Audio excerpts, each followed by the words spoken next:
मैं सुनील स्वागत करता हूं एक्सेल के एक और नई वीडियो में। और इस वीडियो में हम लोग आगे डिटेल में सीखने वाले हैं रिजल्ट का और एक फॉर्मेटिंग की, मतलब इफ हम लोग कंडीशन किस किस कंडीशन में लगा सकते हैं, ठीक है, एंड उसमें एंड और को कैसे यूज किया जा सकता है। तो एक एग्जांपल लेता हूं, जैसे यहाँ पर मैं लिखता हूं डिपार्टमेंट, ठीक है। डिपार्टमेंट लिखने के बाद यहाँ पर मैं लिख देता हूँ यस एंड नो, ठीक है। यहाँ भी हम लिखते हैं यस एंड नो। अब यहाँ पर लिखते हैं एंड कंडीशन, यहाँ लिखते हैं और कंडीशन, ठीक है।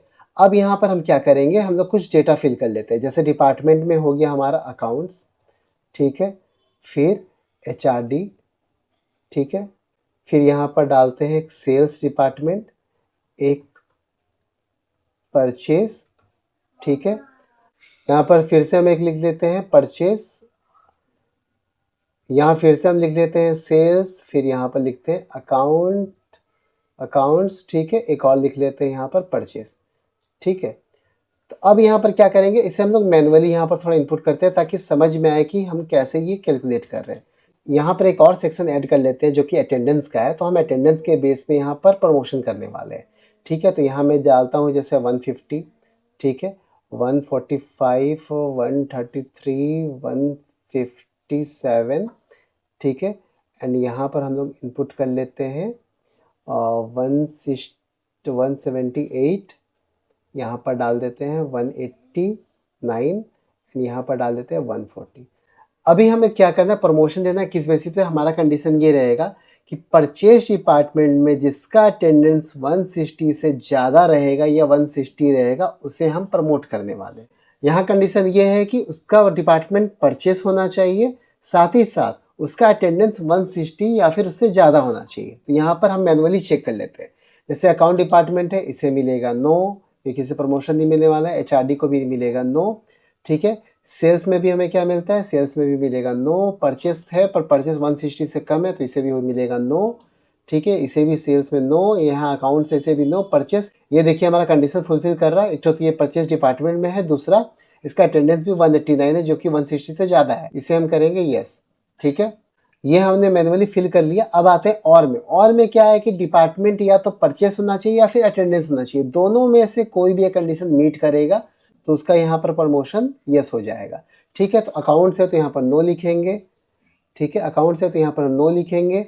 फिर HRD आएंगे, ये भी नो हो जाएगा। सेल से ये भी नो हो जाएगा। पर जब नीचे आते हैं, यहाँ अटेंडेंस इसका शॉर्टफॉल है, ठीक है, 157 है, पर डिपार्टमेंट परचेस है तो ये हो जाएगा यस, ठीक है। उसके बाद फिर नीचे आते हैं, ये सेल्स डिपार्टमेंट है, ये हो जाएगा नो। अकाउंट से ये भी हो जाएगा नो। नीचे में दोनों फुलफिल कर रहा है तो इसे हम कर देंगे यस, ठीक है। ये हमने मैनुअली लिखा। अब इसे फॉर्मूला से कैसे अप्लाई करते हैं, तो यहाँ पर मैं फिर से इसे करता हूँ कॉपी, ठीक है।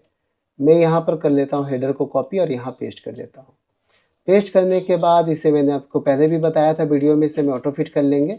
अब यहाँ पर हम लोग फॉर्मूला टाइप करने वाले हैं, ठीक है। मैनुअली मैंने इसलिए लिखा ना ताकि हम लोग फॉर्मूला जब अप्लाई करेंगे तो आप इसे समझ पाओ। तो यहाँ पर लिखने वाले हैं इक्वल टू लिखने के बाद हम क्या लिखेंगे, इफ़। और हमारा कंडीशन क्या है, कंडीशन है हमारा एंड वाला। तो यहाँ पर टाइप कर लेंगे एंड और यहाँ पर ब्रैकेट कर लेंगे ओपन। अब लॉजिक वन क्या बोल रहा है कि जिसका डिपार्टमेंट क्या होना चाहिए, परचेस होना चाहिए। तो हम यहाँ डिपार्टमेंट पर सिलेक्ट कर लेंगे और यहाँ पर लगाएंगे क्या, इक्वल टू, और ब्रैकेट में लिख लेंगे परचेस। तो जब भी हम लोग कोई टेक्स्ट लिखते हैं उसको इन्वर्टेड कॉमा में लिखा जाता है। तो यहाँ पर परचेस लिखने के बाद फिर लगाएंगे इन्वर्टेड कॉमा, ठीक है। फिर दूसरा हमारा कंडीशन क्या है, कंडीशन दूसरा हमारा है कि उसका अटेंडेंस कितना होना चाहिए। तो यहाँ पर हम अटेंडेंस वाले ऑप्शन को सिलेक्ट कर लेंगे, ठीक है। और ये था कंडीशन कि ये ग्रेटर देन इक्वल टू 160 होना चाहिए, ये हमारा कंडीशन था। तो इसे हम कर लेंगे सिलेक्ट। यहाँ पर हम ब्रैकेट क्लोज करेंगे, फिर देंगे कॉमा।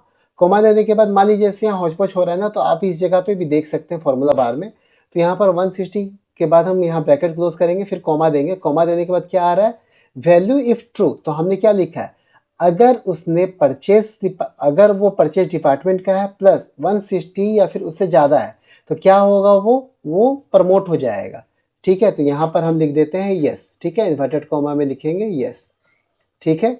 एंड इसे इन्वर्टेड कॉमा फिर देते हैं, फिर लिखा कॉमा देंगे, फिर यहाँ पर लगा देंगे नो। और नो को भी किस में लिखेंगे, इन्वर्टेड कॉमा के अंदर, ठीक है। और यहाँ पर करेंगे ब्रैकेट क्लोज।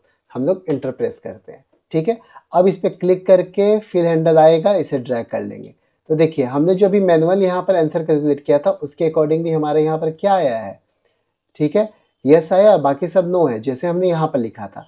अब और में क्या करेंगे, सेम फॉर्मूला को कॉपी कर लेते हैं, ठीक है। यहाँ कॉपी करने के बाद यहाँ पर हम लोग क्लिक करके यहाँ पर कर देंगे पेस्ट।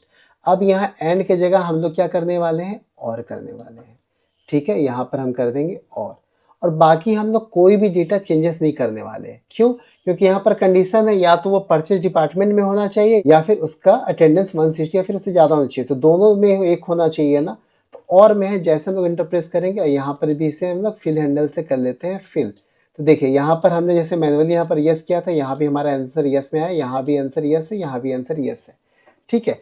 तो इस तरीके से क्या है, हम लोग डेटा कैलकुलेट कर सकते हैं, ठीक है, बहुत आसानी से फिल्टर लगाकर, चाहे आप एंड यूज़ करो, और यूज़ करो, इफ़ यूज़ करो, ठीक है।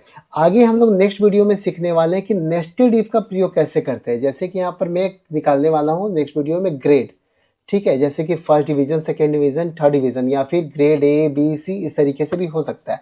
तो अगले वीडियो में हम सीखने वाले हैं ग्रेड कैलकुलेशन। तो मिलते हैं अगली वीडियो में, till then take care and bye.